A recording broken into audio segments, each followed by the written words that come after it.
In this video, I'm going to define what is probably the most common type of machine learning problem, which is supervised learning. I'll define supervised learning more formally later, but it's probably best to explain or start with an example of what it is, and we'll do the formal definition later. Let's say you want to predict housing prices. A while back, a student collected datasets from the city of Portland, Oregon, and let's say you plot the dataset and it looks like this. Here on the horizontal axis, the size of different houses in square feet, and on the vertical axis, the prices of different houses in thousands of dollars. So, given this data, let's say you have a friend who owns a house that is, say, 750 square feet, and they're hoping to sell the house, and they want to know how much they can get for the house.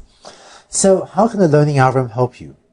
One thing a learning algorithm might be able to do is put a straight line through the data, or so fit a straight line to the data, and based on that, it looks like maybe the house can be sold for maybe about $150,000. But maybe this isn't the only learning algorithm you can use, and there might be a better one. For example, instead of fitting a straight line to the data, we might decide that it's better to fit a quadratic function or a second-order polynomial to this data. And if you do that and make a prediction here, then it looks like, well, maybe they can sell the house for closer to $200,000. One of the things we'll talk about later is how to choose and how to decide, do you want to fit a straight line to the data, or do you want to fit a quadratic function to the data? And there's no fair picking whichever one gives your friend the better house to sell. But each of these would be a fine example of a learning algorithm. So this is an example of a supervised learning algorithm. And the term supervised learning refers to the fact that we gave the algorithm a data set in which the, quote, right answers were given. That is, we gave it a data set of houses in which for every example in this data set, we told it what is the right price, or what was the actual price that that house sold for. And the task of the algorithm was to just produce more of these right answers, such as for this new house, that your friend may be trying to sell. To define a bit more terminology, this is also called a regression problem. And by regression problem, I mean we're trying to predict a continuous valued output, namely the price. So technically, I guess prices can be rounded off to the nearest cent, so maybe prices are actually discrete value, but usually we think of the price of a house as a real number, or as a scalar value, as a continuous value number. And the term regression refers to the fact that we're trying to predict this sort of a continuous valued attribute. Here's another supervised learning examples. Some friends and I were actually working on this earlier. Let's say you want to look at medical records and try to predict if a breast cancer is malignant or benign. If someone discovers a breast tumor, a lump in their breast, a malignant tumor is a tumor that is harmful and dangerous, and a benign tumor is a tumor that's harmless. So obviously people care a lot about this.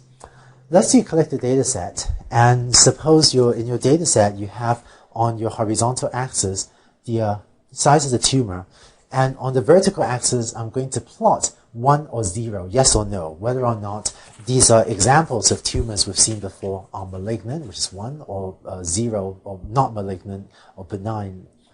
So let's say your data set looks like this, where we saw a tumor of this size that turned out to be benign, one of this size, one of this size, and so on.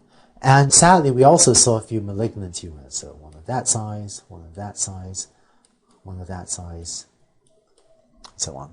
So in this example, I have 5 examples of benign tumors shown down here, and 5 examples of malignant tumors shown with a vertical axis value of 1. And let's say you have a friend who tragically has a breast tumor, and let's say her breast tumor size is maybe somewhere around this value.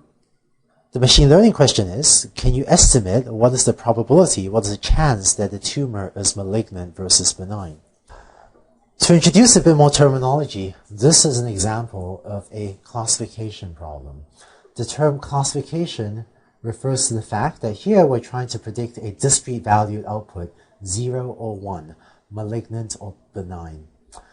And it turns out that in classification problems, sometimes you can have more than 2 values for the two possible values for the output.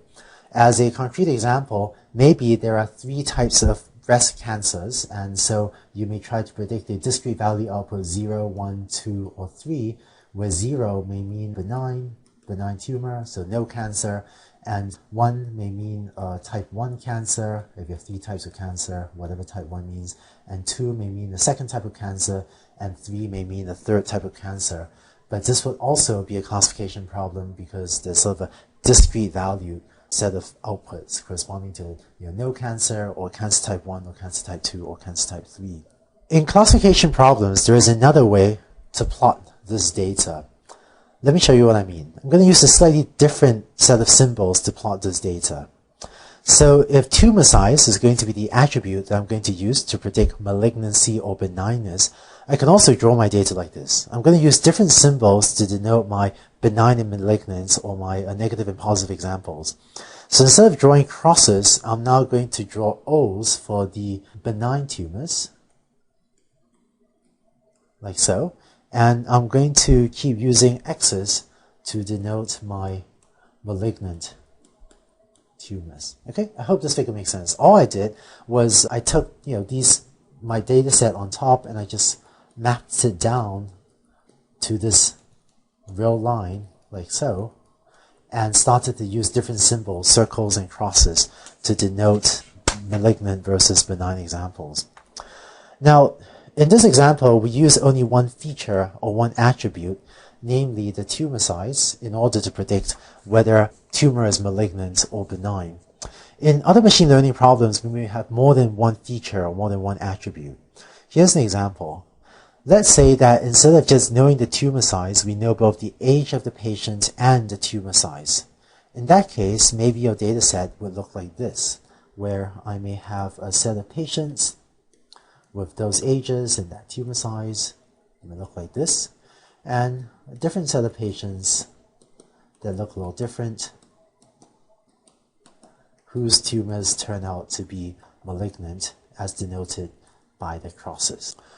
So let's say you have a friend who tragically has a tumor, and maybe their tumor size and age falls around there.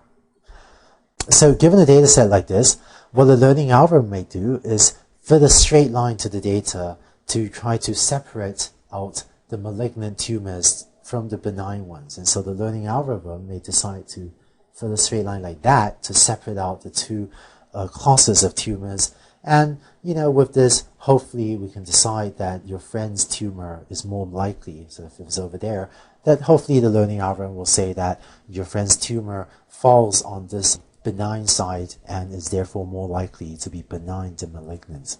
In this example, we had 2 features, namely the age of the patient and the size of the tumor.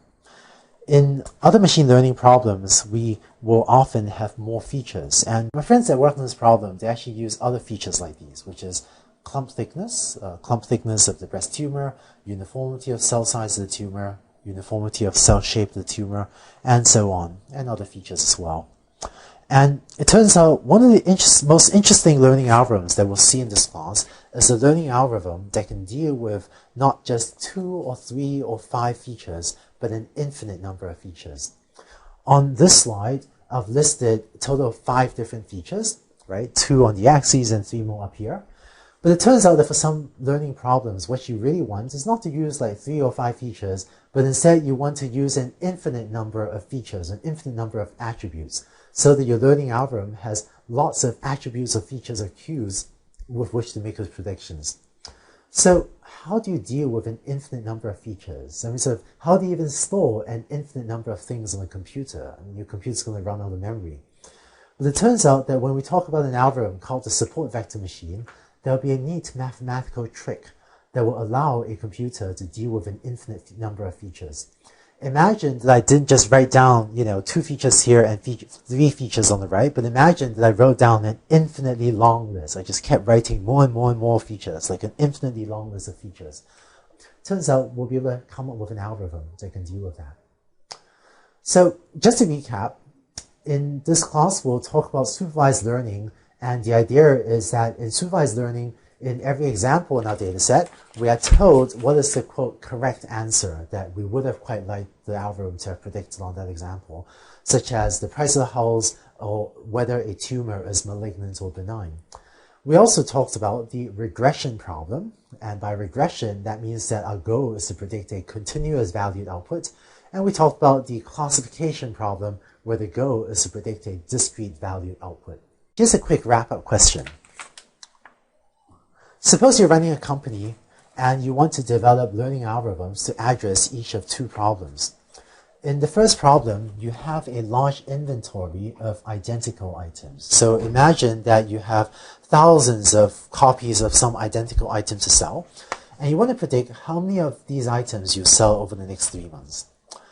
In the second problem, in problem 2, you have lots of users and you want to write software to examine each individual of your customers' accounts, so each one of your customers' accounts, and for each account, decide whether or not the account has been hacked or compromised.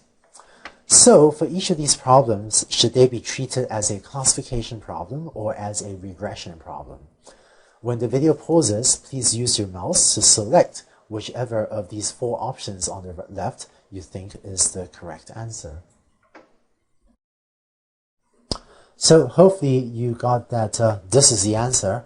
For problem 1, I would treat this as a regression problem, because if I have thousands of items, well, I would probably just treat this as a real value, as a continuous value, and treat therefore the number of items I sell as a continuous value. And for the second problem, I would treat that as a classification problem, because I might say set the value I want to predict to be 0 to denote the account has not been hacked, and set the value 1 to denote an account that has been hacked into. So just like breast cancers, right? 0 are benign, 1 is malignant. So I might set this to be 0 or 1 depending on whether it's been hacked, and have an algorithm try to predict each one of these 2 discrete values. And because that's a small number of discrete values, I would therefore treat it as a classification problem. So that's it for supervised learning. And in the next video, I'll talk about unsupervised learning, which is the other major category of learning algorithm.